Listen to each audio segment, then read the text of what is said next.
Oh Júpiter y Marte y todos los dioses que levantasteis el Imperio Romano para gobernar el mundo, yo os invoco y os ruego que preservéis esta prosperidad, esta paz, ahora y en el futuro.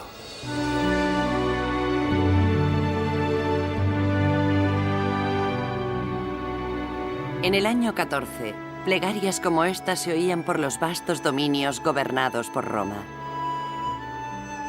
Porque en ese año, el imperio se hallaba al borde del abismo. Había muerto el emperador Augusto. Augusto había sido una figura imponente. Acabó con un siglo de guerra civil. Presidió 40 años de paz y prosperidad internas y tuvo la visión suficiente para forjar el poder que mantuvo unido al imperio. Pero la paz de Augusto se cobró su tributo. Al término de su vida, después de haber gobernado como un monarca y fundado una dinastía que estaba agobiada por las tensiones, Augusto había eclipsado al Senado. Sus herederos, Tiberio, Calígula y Claudio, fueron hombres que gobernaron Roma durante años de terror político, locura imperial y asesinatos. Por otra parte, en la lejanía había nacido una nueva religión que un día engulliría el mismo imperio. Los años que siguieron fueron años de aflicción que pusieron a prueba la resistencia de súbditos y ciudadanos, soldados y esclavos, los hombres y mujeres del Imperio Romano en el siglo I.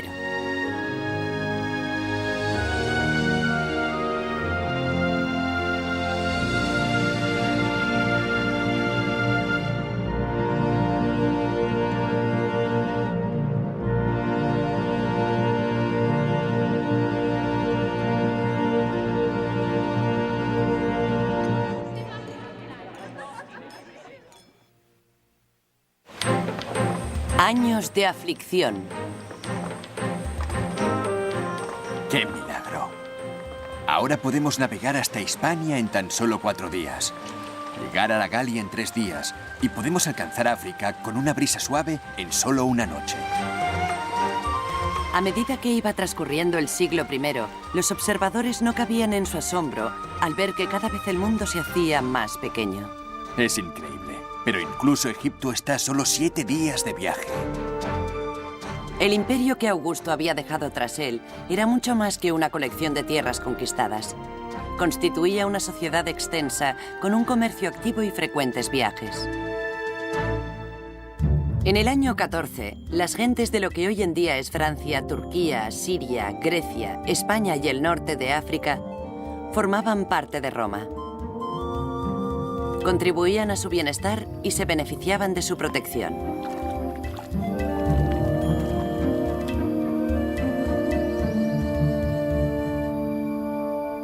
Pero a la muerte de Augusto, la familia de Roma también incluía algunos miembros problemáticos. Egipto, conquistado unos 45 años antes, seguía siendo una tierra exótica con un poder inquietante. Judea, añadida medio siglo antes, era un polvorín. Y en Germania, las tribus locales se resistían a ser plenamente romanizadas. Y estaba Britania. Julio César había proclamado orgullosamente que la isla formaba parte del imperio, pero no era así totalmente. A la muerte de Augusto, Britania seguía desafiantemente fuera de su alcance.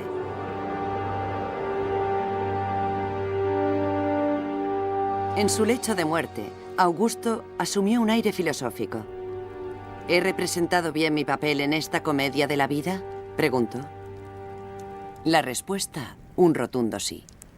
El Senado declaró que Augusto era un dios, y al entrar en la leyenda pasó la antorcha del gobierno a un hombre que había permanecido 50 años aguardando en la sombra, su hijastro Tiberio. Los años de espera también lo habían sido de sacrificio. Tiberio había estado felizmente casado, pero se había visto obligado a divorciarse de su mujer para contraer matrimonio con la hija del emperador.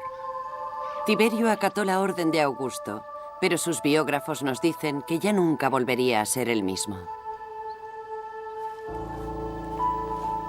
Tiberio había amado a su esposa. Después del divorcio, lamentó haberla apartado y la angustia se apoderó de su alma. La única vez que la vio, la observó con ojos tan desorbitados que se designó a un oficial para impedir que se acercara a él.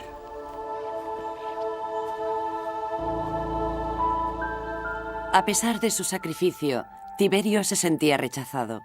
Augusto solo lo eligió después de la muerte de sus herederos preferidos, y aún así, la posición de Tiberio era insegura, ya que el Senado recelaba.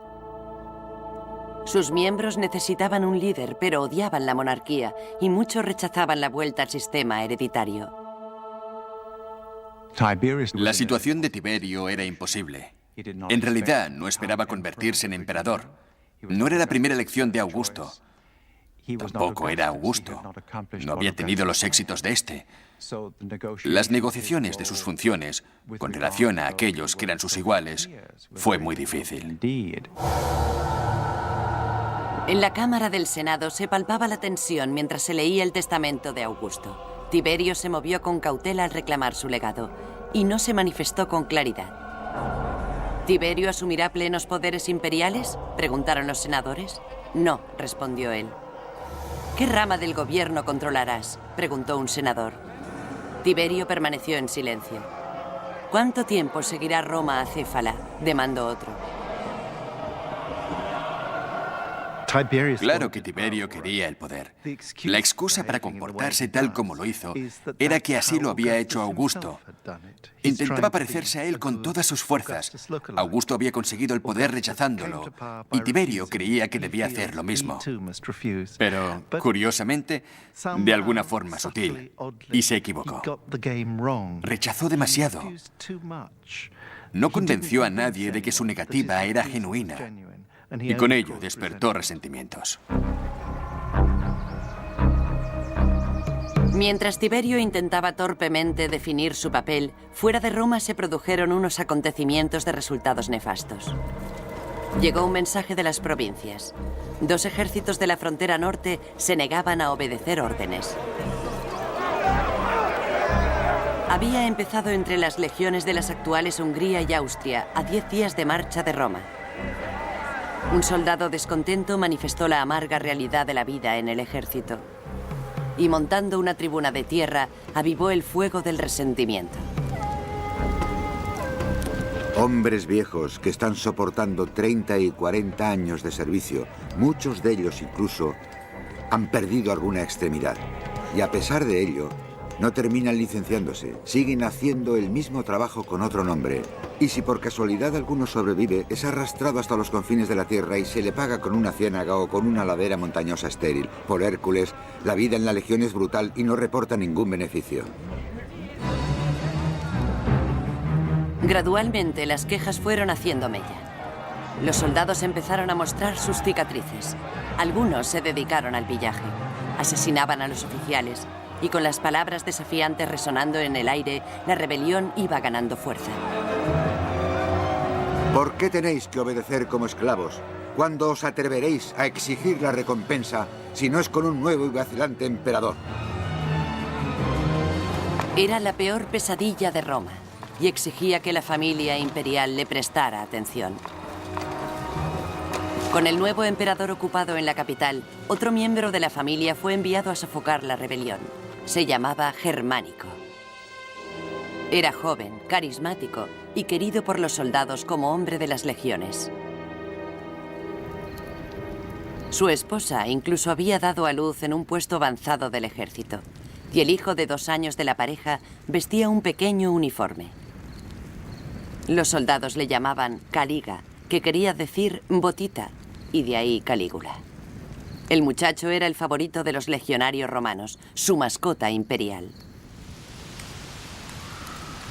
Cuando Germánico y su familia llegaron al campamento rebelde, era evidente que les esperaba más violencia. Su vida corría peligro. Germánico consultó con sus consejeros. Con lágrimas en los ojos, suplicó a su esposa que buscara refugio en una tribu cercana.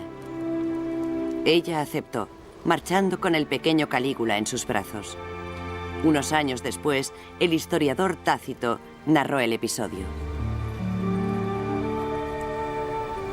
Se fue un grupo de desdichadas mujeres.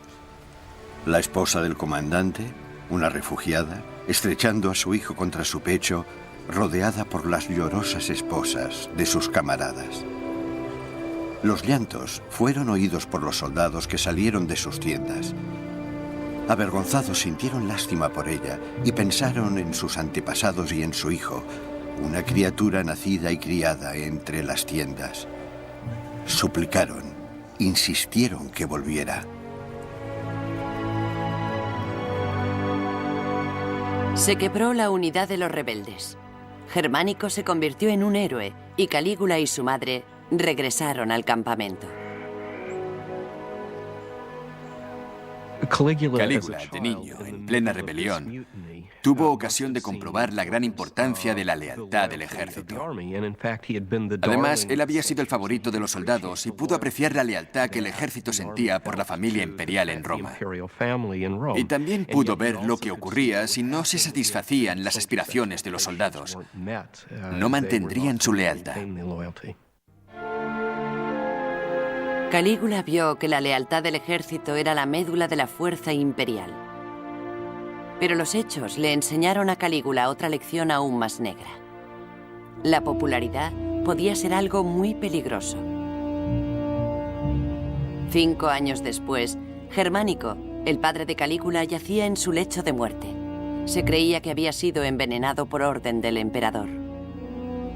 Tiberio insistió en que no había participado en la muerte de Germánico, pero tampoco lloró su muerte, ya que sabía que los favoritos del pueblo podían ser tan peligrosos como las rebeliones del ejército y la supervivencia exigía una vigilancia brutal. Gobernar Roma, reflexionaba Tiberio, es como coger a un lobo por las orejas. Esa realidad acechó a la familia imperial durante generaciones.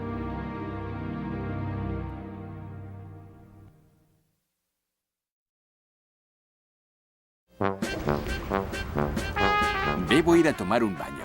Sí, es la hora. Cogeré unas toallas. Corro para alcanzar a los demás y le digo a todos y a cada uno de ellos, ¿cómo estáis? Disfrutad del baño, disfrutad de la cena. Jóvenes y viejos, ricos y pobres, hombres y mujeres, todos los días a media tarde, gran cantidad de gente por todo el imperio terminaba su jornada laboral y se dirigía a los baños. Se acabó el trabajo y también las preocupaciones. Canto las glorias de los baños, adornados con brillantes azulejos. La mayoría de los baños eran grandes y muy agradables, y en ellos las clases sociales se mezclaban en uno de los ritos más unificadores de la vida romana. Incluían zonas al aire libre para la práctica de ejercicios, puestos para la venta de comida y ruidosos sirvientes que ofrecían cualquier servicio. Me moriría si el silencio fuera tan necesario para estudiar como dicen. Vivo justo encima de la casa de baños. El filósofo Séneca consideraba su casa de baños con una mezcla de sentimientos encontrados. Imagina todas las voces odiosas que oigo. Cuando los hombres musculosos hacen ejercicios con sus pesas de plomo, oigo sus quejidos y su respiración entrecortada. O cuando entra alguien para que le den un vulgar masaje, oigo los golpes de las manos en la espalda. Y a eso añade los que saltan a la piscina con gran estrépito. Además de ellos, que por lo menos hablan normalmente, imagina los que arrancan los pelos, siempre gritando para atraer a algún cliente, y nunca se callan, excepto cuando hacen llorar a otro. Después de pasar varias horas en ese turbulento ambiente, los romanos acomodados volvían a su casa para terminar la velada con sus amigos. Los menos privilegiados se reunían en puestos de la calle. Pero todos los romanos disfrutaban de los rituales de la noche como un elemento esencial de la vida. Los baños, el vino y el sexo echan a perder nuestro cuerpo. Pero ¿qué hace que la vida merezca vivirse si no es el sexo, el vino y los baños? Lejos de la curiosidad pública, el primer sucesor de Augusto vivía sumergido en la melancolía. El emperador Tiberio ya tenía 55 años cuando heredó Roma de su padrastro. Y era un hombre terco y cínico. Amargado por sus años de oscuridad, Tiberio odiaba a los cortesanos que le habían despreciado. Repudiaba sus intrigas y sus modales serviles. Hombres dignos de ser esclavos, murmuraba al salir de la casa del Senado. Muchos senadores no tenían en mayor estima a Tiberio. Llegaron a odiarle por sus enigmáticos deseos y sus cambios de humor impredecibles. Lo que realmente les molestaba es que exigía su servilismo y al mismo tiempo fingía tratarles como a sus iguales. Oh, no seáis serviles, no me halaguéis, no quiero que me aduléis. Pero era evidente para ellos que, a menos que le adularan, a menos que se comportaran como esclavos, él no se sentiría feliz. Por eso le llamaban hipócrita. Con el mutuo desprecio existente entre los senadores y Tiberio, el emperador buscó consejo fuera del Senado, en un oficial de caballería llamado Sejano. Un hombre al que el historiador Tácito llamó un embaucador de pueblo. Sejano era descarado y tenía una gran resistencia física. Parecía honorable, pero en su interior ocultaba una naturaleza codiciosa. Debe recordarse que los romanos eran extraordinariamente snobs. No se oponían en absoluto a la movilidad social, pero odiaban a los arribistas, a los que consideraban que llegaban al poder no por sus méritos, sino por engañar al sistema. Se arrastraban como gusanos para ganarse el favor de los emperadores y con engaños llegaban a ocupar una alta posición social. Tiberio le dio a su nuevo amigo Sejano el mando de la Guardia Pretoriana, un batallón de élite creado para mantener el orden y proteger al emperador. Sejano concentró sus tropas en un solo campamento.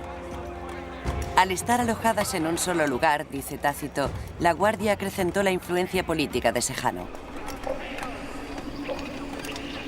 Cuando el campamento estuvo terminado, buscó el afecto de sus soldados, hablando personalmente con cada uno de ellos. Él mismo eligió a los comandantes y a los senadores les ofrecía un cargo o un puesto provincial para aquellos que le apoyasen. Tiberio le ofreció a su ayudante los más altos honores. Abiertamente elogiaba a Sejano llamándolo el socio de mis tareas, y Sejano se recreaba con la confianza del emperador. La utilizaba para abrirse camino y conseguir más poder personal, subyugando a Roma en un reinado de terror que la retrotraía a su pasado más oscuro. Germánico, el héroe de la rebelión del ejército, estaba muerto, y Sejano decía que la familia del fallecido conspiraba para hacerse con el poder. La viuda de Germánico fue separada de sus hijos y enviada al exilio. En Roma, el joven Calígula se libró de la represalia, pero sus hermanos mayores corrieron peor suerte. Suetonio describe su destino. Ambos fueron juzgados por traición y condenados a muerte. A uno de ellos, en los sótanos del Palacio Imperial, el hambre le llevó a comerse el relleno de su almohada. Se cree que el otro se suicidó cuando el verdugo le mostró el lazo y los ganchos para arrastrar su cadáver por la ciudad. Sus destrozados cadáveres estaban tan esparcidos que fue muy difícil recogerlos. Eso fue lo peor del sistema que estableció Augusto. Era un sistema que solo era tan fuerte como el miembro masculino de la familia que llegaba al poder, emocional y físicamente.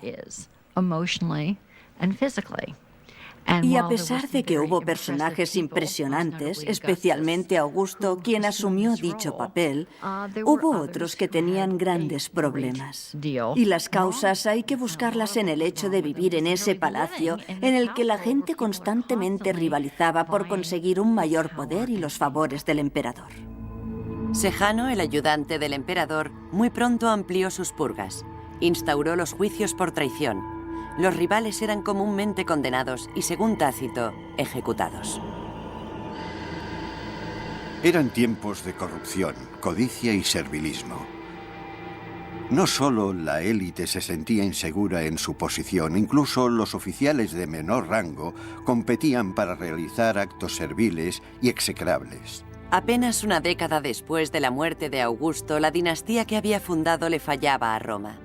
El ya anciano Tiberio no quería o no podía poner fin a las purgas. ¿Dónde estaba Tiberio cuando los juicios, persecuciones y otras atrocidades tenían lugar a finales de su reinado? Es difícil de decir. Se había alejado de la ciudad porque estaba cansado de la capital y de su política.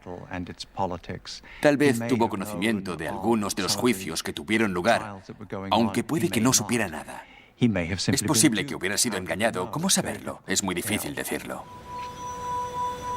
En el año 26, asqueado y sintiéndose inseguro, Tiberio dio la espalda a Roma y se retiró a la isla de Capri, un aislado refugio que le ofrecía seguridad ante sus enemigos y diversión a su atribulada mente.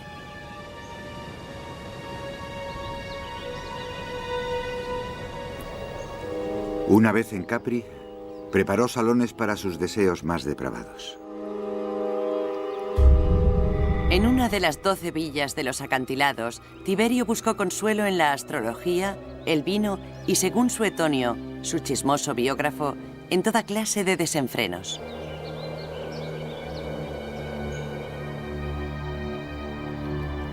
Se procuraba grupos de chicas y chicos conocidos por su inventiva sexual. Realizaban sus depravados actos ante él para despertar su dormido deseo. Decoró las habitaciones con pinturas eróticas, estatuillas y pornografía egipcia, para que supieran lo que se esperaba de ellos. Solo Sejano podía acceder regularmente al recluido emperador. Después de la muerte del único hijo de Tiberio, solo Sejano gozó de la confianza del emperador. En Roma asumió todos los poderes de su patrón ausente y gobernó con creciente autonomía. Parece que Sejano pretendía usurpar todo el poder del emperador. Sejano había maquinado claramente para ocupar el lugar del emperador. No hay duda alguna. Y había orquestado campañas contra miembros de la familia imperial. Es muy difícil saber cuál fue la causa de su ruina, porque no tenemos ningún relato completo de los hechos. En el año 31, los acontecimientos dieron un giro sorprendente. De repente, Sejano perdió el favor de Tiberio y este acogió a Calígula, el único miembro superviviente de la familia imperial. Tiberio llamó a Calígula a Capri. Luego envió un mensaje secreto al Senado condenando a Sejano. El historiador Casio Dio narra la historia como se la contaron a él.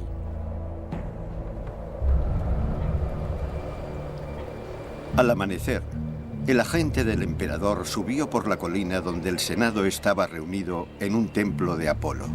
Encontró a Sejano fuera. Le consoló con mentiras, diciéndole que estaba a punto de ser nombrado sucesor del emperador. Exaltado, Sejano entró corriendo en el templo. Mientras el agente del emperador desaparecía discretamente, la carta de Tiberio estaba siendo leída en voz alta. Línea tras línea condenaba a Sejano. Lentamente los senadores se fueron alejando de él. El presidente del Senado llamó a Sejano, pero este no obedeció porque nunca había cumplido órdenes. Fue llamado una segunda y luego una tercera vez. Luego, el presidente le dijo: «Sejano, ven aquí». Este respondió desconcertado: «¿Me estás llamando a mí?». A él, a quien habían adorado, ahora ordenaban su ejecución. Sejano fue estrangulado y su cuerpo arrojado al río Tíber. En una época de emperadores, la violencia era el único recurso de los ofendidos y la brutalidad acechaba muy cerca de la superficie. Lo que podemos deducir de la caída de Sejano es que nadie estaba seguro en la corte.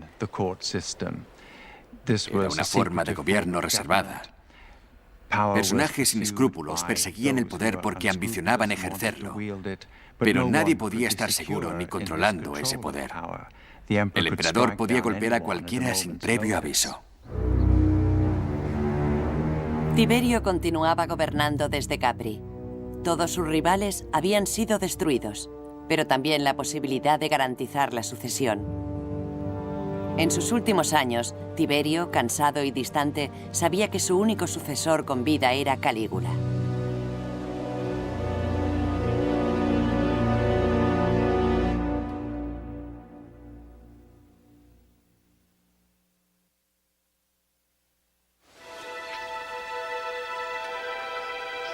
al oficial al mando de los impuestos. Ya han pasado casi 2 años desde que Apolonio se fue con mi dote y me dejó con una niña que concebimos en la mayor pobreza. A pesar de que con frecuencia los emperadores se deshacían de sus enemigos políticos, millones de personas anónimas de todo el imperio llevaban una vida menos azarosa. Pagaban sus impuestos, luchaban por mantener a su familia y cuando surgía algún problema, acudían a los administradores romanos en busca de ayuda. Mi marido ha viajado en barco hasta Alejandría y allí se ha unido a otra mujer. Le ha dicho a su padre que venda nuestra casa. Ya que ni siquiera tengo para comer, te ruego que le ordenes que se presente ante ti y le obligues a devolverme la dote para cubrir las necesidades de la vida.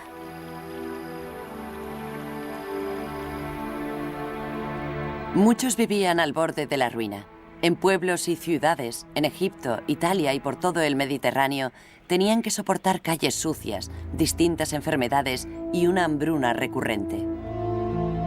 Los emperadores intentaban aliviar los sufrimientos ofreciendo grano gratis a 250.000 de romanos, pero ni siquiera eso era suficiente. Para muchos de los pobres anónimos, alimentar a sus familias era una tarea imposible, especialmente en la provincia romana de Judea, el actual Israel. Allí, en la franja desértica del imperio, la seca tierra daba unas pobres cosechas y los impuestos romanos se sumaban a la carga. Los judíos de Judea eran fervientemente religiosos. Entre ellos había una familia originaria de un pueblo cercano al mar de Galilea. Aconteció en aquellos días que salió un edicto de César Augusto para que se empadronase todo el mundo, y todos fueron a empadronarse, cada uno en su ciudad. Mucho antes del ascenso de Tiberio al poder, Augusto había ordenado un censo. Era una tarea enorme. Desde la Galia a Egipto, desde Asia a Judea, millones se registraron ante los oficiales romanos. Y José también fue de la ciudad de Nazaret en Galilea para empadronarse con María, su esposa, que estaba encinta.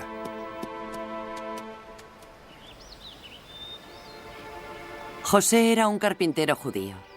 Si el nacimiento de su hijo llamó la atención de Roma, solo fue como un mero dato estadístico. Pero Jesús, que fue creciendo ayudando a su padre en su oficio, dejaría un legado más perdurable que el de Augusto. Un legado que fue posible gracias a la extraordinaria agitación del siglo I. En ese rincón del imperio, en ese momento de su historia, Judea era presa de la agitación. La población se había dividido en facciones hostiles. Predicadores y profetas deambulaban por la campiña atrayendo a la emocionada muchedumbre. A la edad de 30 años, Jesús se unió a uno de esos grupos y fue bautizado en el río Jordán.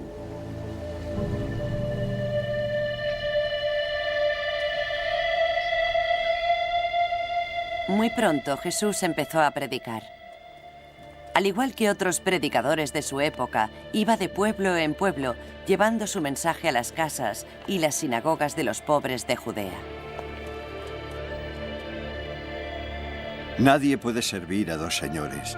No podéis servir a Dios y a las riquezas. Por eso os digo, no os inquietéis por lo que habéis de comer o de beber, ni por lo que habéis de vestir. ¿No es la vida más que el alimento y el cuerpo más que el vestido? Mirad cómo las aves del cielo no siembran, ni siegan, ni encierran en graneros, y vuestro Padre Celestial las alimenta. ¿No valéis vosotros más que ellas? Bienaventurados los pobres de espíritu, porque de ellos es el reino de los cielos. Bienaventurados los mansos, porque ellos poseerán la tierra. El Imperio Romano proporciona el contexto histórico para las palabras y obras de Jesús. Y si no se tiene en cuenta dicho contexto, gran parte de lo que sabemos o creemos saber acerca de Jesús sería inescrutable. Jesús hablaba de la ley de Dios. Hablaba del alivio y esperanza para los pobres, los desposeídos y los desheredados. Hablaba con mucha gente que encajaba en esta descripción y les decía que Dios iba a hacer algo para remediar la situación, que Dios ya estaba haciéndolo en aquel momento. Las palabras de Jesús de un reino mayor que el de Roma cautivaban a sus seguidores. Pero la sorprendente afirmación de sus discípulos de que Jesús era literalmente el Hijo de Dios ofendió a muchos. Y sus exigentes términos amenazaban con destruir miles de años de tradición social. No penséis que he venido a poner paz en la tierra. No vine a poner paz, sino espada. Porque he venido a separar al hombre de su padre y a la hija de su madre. Incluso la gente de su propio pueblo se sentía ultrajada. Echaron a Jesús de la aldea. Lo llevaron hasta un acantilado y amenazaron con tirarlo a él. Pero escapó. Su ministerio continuó avivando el fuego.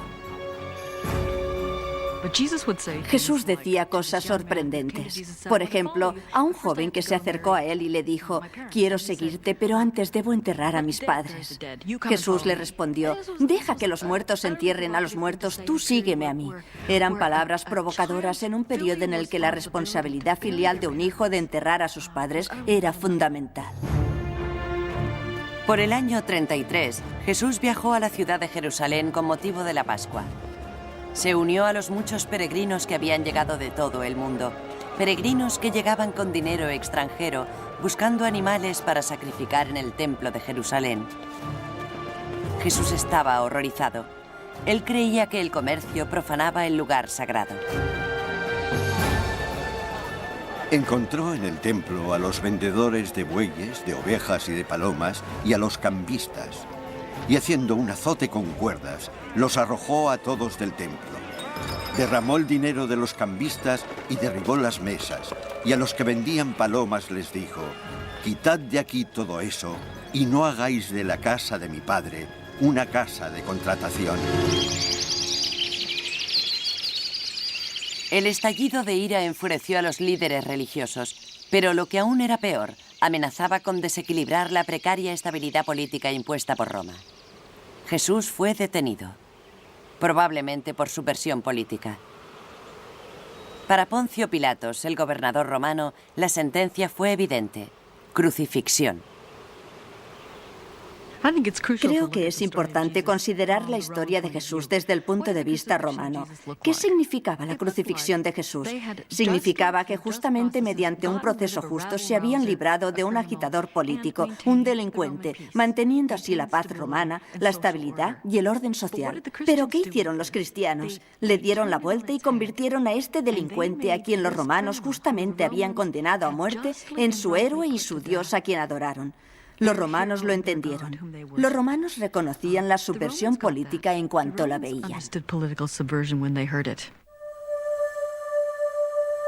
La decisión de ejecutar a Jesús fue el comienzo de una religión que un día subsumiría al Imperio Romano y tendría resonancia durante milenios. Pero el hombre que ordenó la crucifixión cayó rápidamente en desgracia. La mala administración de Poncio Pilatos pronto llevó a Judea al borde de la revuelta. El gobernador romano tuvo que volver a Roma tras haber fracasado en su tarea. Sin embargo, el destino le ahorró la censura imperial, ya que cuando emprendió el camino de Roma, Tiberio falleció.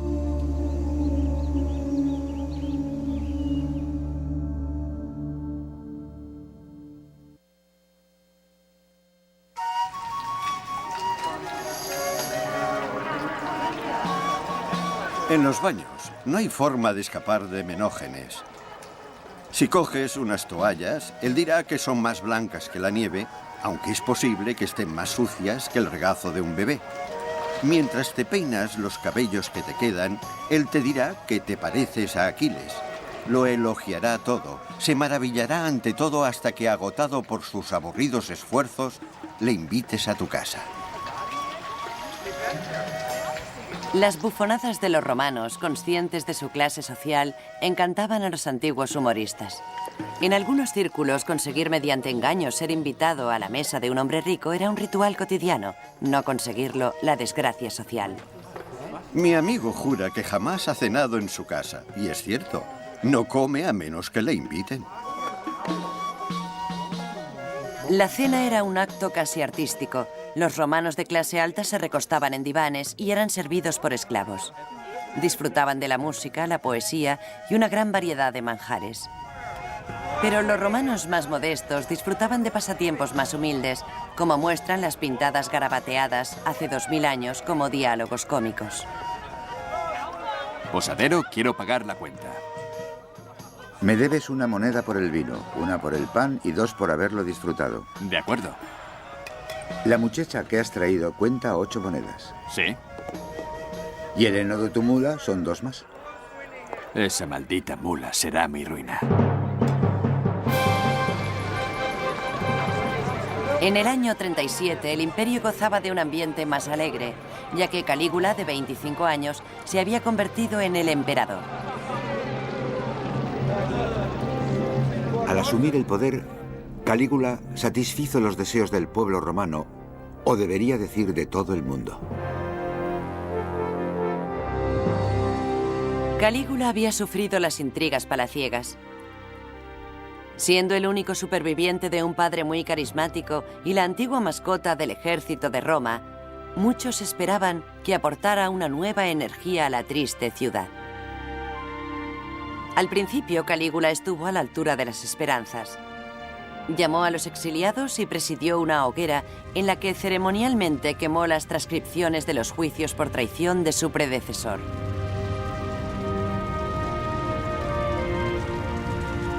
Pero pronto Calígula empezó a mostrar una conducta excéntrica e inquietante. 2 años después de haber asumido el poder, condujo su ejército al norte. Cuando llegó al mar, el emperador se preparó para invadir Britania, la tierra que se le resistió a Julio César.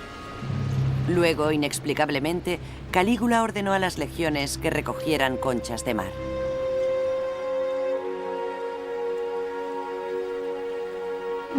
¿Qué ocurre cuando Calígula va hasta el Mar del Norte y empieza a recoger conchas de mar? Calígula había estado seriamente enfermo el año anterior. Es posible que padeciera alguna enfermedad como encefalitis. También hay razones para creer que la familia era portadora de alguna enfermedad hereditaria y que Calígula padecía lo que hoy llamaríamos trastorno bipolar. La tiranía descendió sobre Roma a medida que los caprichos de Calígula se convirtieron en auténticas abominaciones. En cierta ocasión, durante un ritual sagrado, Calígula tenía que ofrecer un animal a los dioses. Pero al levantar el mazo para matar al animal, por capricho lo dejó caer sobre un sacerdote que estaba a su lado. El hombre murió al instante. Calígula vestía togas de seda adornadas de pedrería. Obligaba a los senadores a arrastrarse por el suelo y besarle los pies. Abiertamente seducía a sus esposas en las cenas y en los postres comentaba el comportamiento sexual de las mujeres.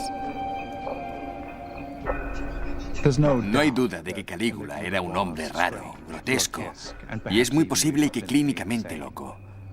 Su reinado muestra los peligros de la monarquía hereditaria, del sistema que había fundado Augusto. La monarquía militar de Augusto funcionó, no hay duda de ello, pero su peligro radicaba en que si se empleaba un sistema hereditario, no se podía garantizar que el gobernante fuera eficiente. Y sin duda, en el caso de Calígula, encontramos un emperador que era un desastre. El desastroso Calígula puso a la élite romana de rodillas y a otros súbditos romanos al borde de la desesperación. En Roma, al otro lado del Tíber, había un importante barrio judío.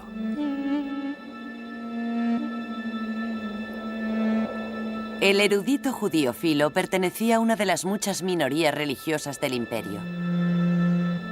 La mayoría de los grupos, en casi todos los tiempos, habían disfrutado de una asombrosa libertad. Los judíos eran un ejemplo.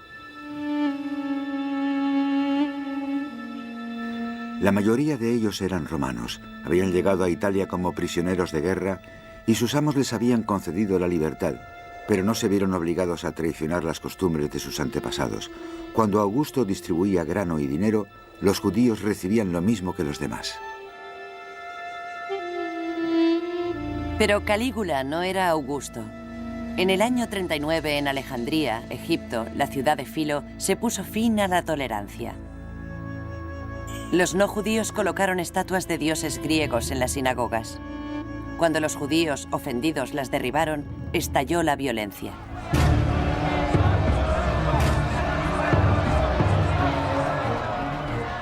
La multitud nos atacó y entró en nuestras casas, echando a la calle a sus habitantes. Grandes hordas de hombres destruyeron las casas de reunión, incendiando lo que encontraban a su paso en su furor maníaco y sin sentido. Encerraron en rediles a hombres, mujeres y niños como si fueran ganado, dejando que murieran de hambre o asfixiados.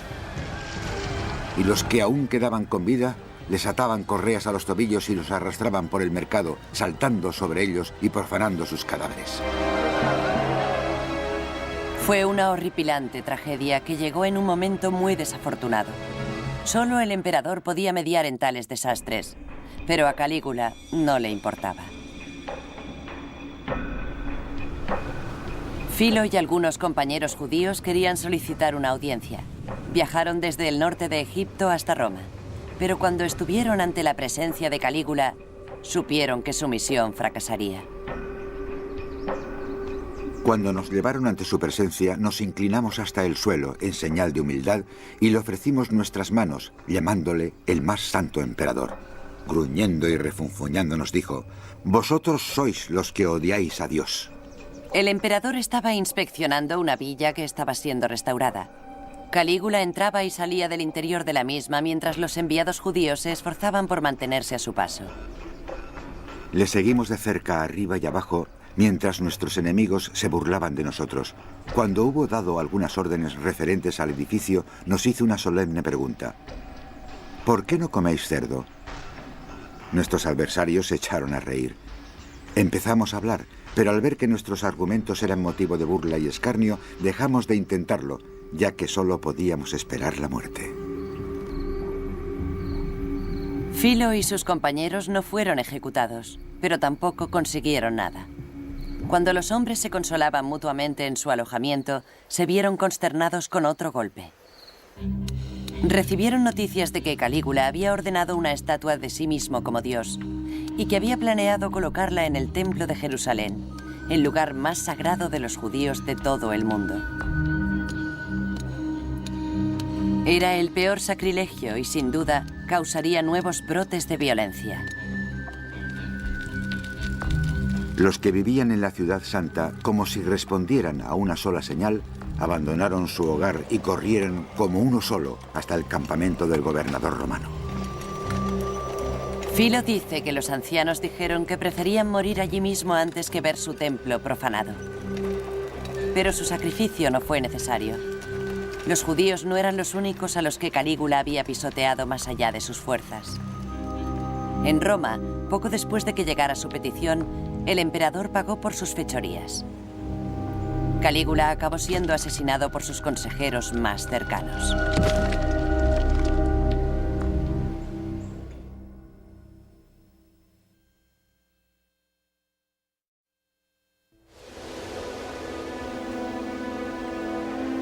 Yo, un honrado veterano licenciado, he hecho mi testamento.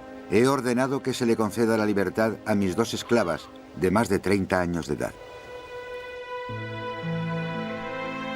Aquí descansa una sirvienta libre. Este monumento demuestra la armonía que compartía con su ama y su esposo. Buenos deseos y adiós. La esclavitud era una institución injuriosa y degradante, y arrastraba una larga historia en el mundo antiguo. Sin embargo, en Roma, la esclavitud tenía una característica extraordinaria: la manumisión. Los amos romanos concedían la libertad a sus esclavos con considerable frecuencia. Los antiguos esclavos podían trabajar de artesanos, comadronas y comerciantes. A veces alcanzaban cierta riqueza. Pero en un mundo tan consciente de la clase social como era Roma, incluso los libertos encontraban el estigma de la esclavitud difícil de borrar. Nos acercamos a la casa.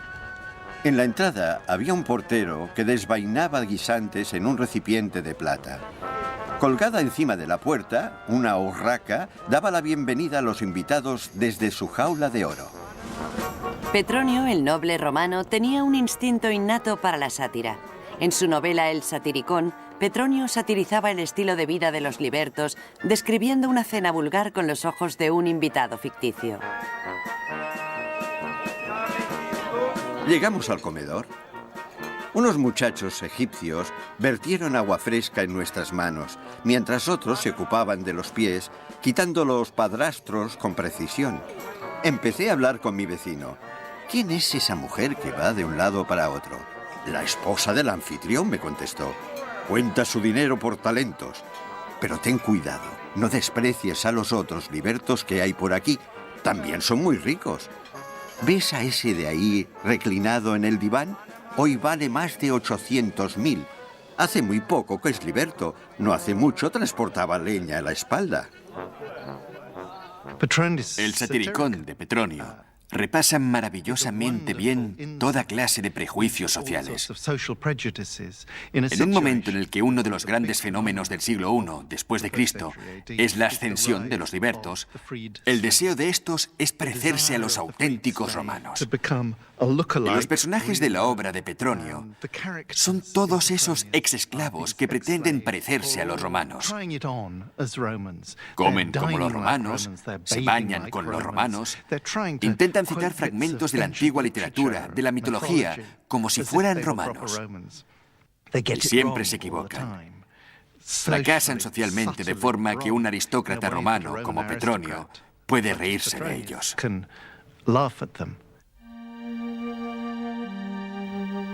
En la familia imperial, otro personaje era el centro de las burlas.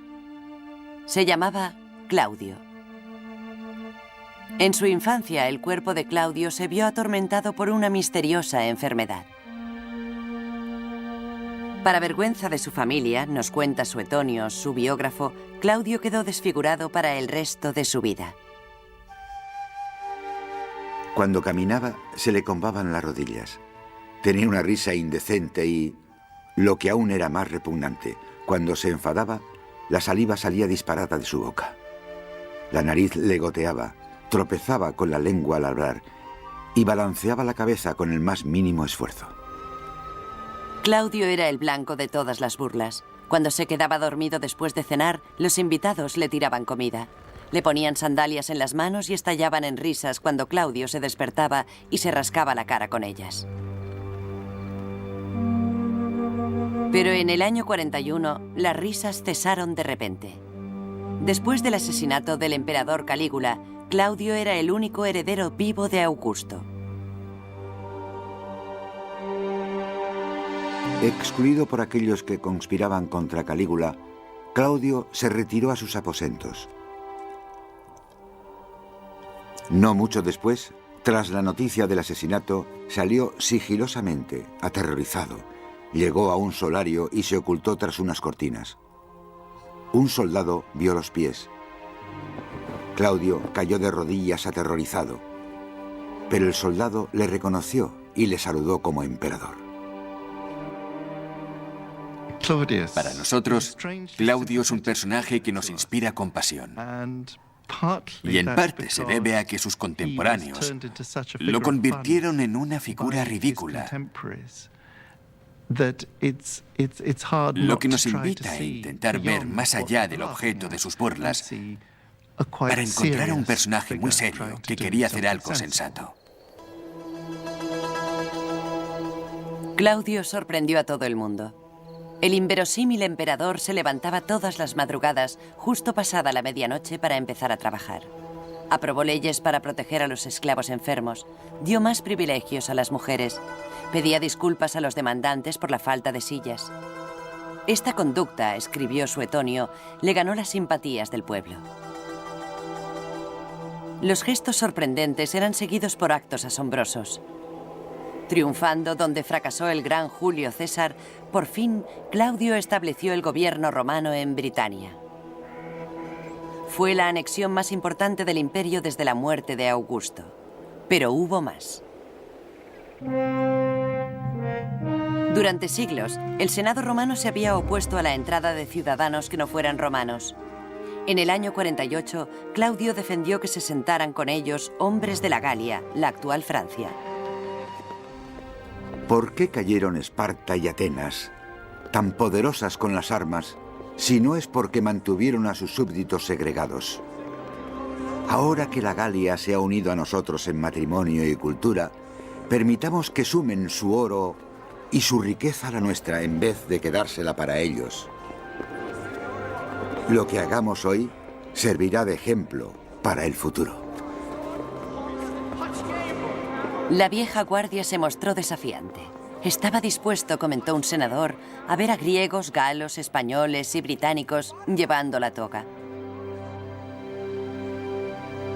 Pero Claudio ganó la batalla. El imperio dio otro paso hacia la integración. Fue una victoria rotunda, aunque iría seguida de grandes sufrimientos, porque Claudio no era menos vulnerable a las intrigas que aquellos que le habían precedido. Realmente, nos dice Tácito, todavía lo era más. Y esto puso fin a su ignorancia de los asuntos domésticos. A los ojos de mucha gente, el punto débil de Claudio era su esposa, Mesalina. El emperador la adoraba, pero ella no le correspondía. En vez de ello, Mesalina satisfacía su pasión por el lujo y por sus aventuras con los sirvientes del palacio. Claudio siempre cerraba los ojos. Pero en el año 48, las aventuras de Mesalina se volvieron siniestras. Tenía un nuevo amante, esta vez un noble, y se creía que su aventura contenía el embrión de un golpe de estado. «Actúa presto», le dijo un leal liberto a Claudio, «o su nuevo hombre controlará Roma». Claudio corrió a la capital y ordenó a sus guardias que mataran al amante de Mesalina.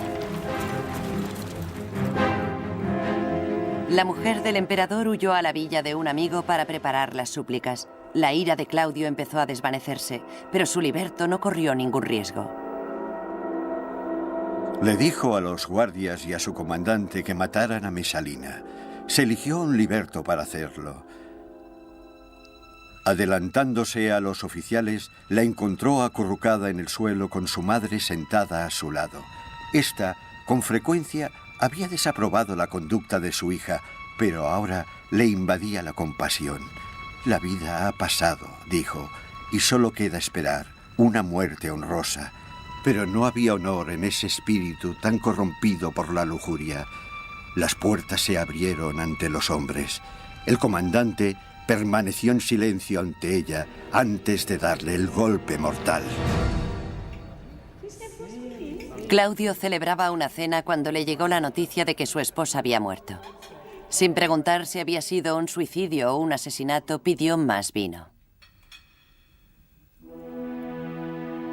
Claudio, el más improbable de los emperadores romanos, se había salvado e incluso había aumentado el imperio de Augusto.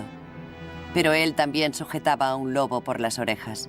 Y en los años venideros, Claudio empezaría a perder el control.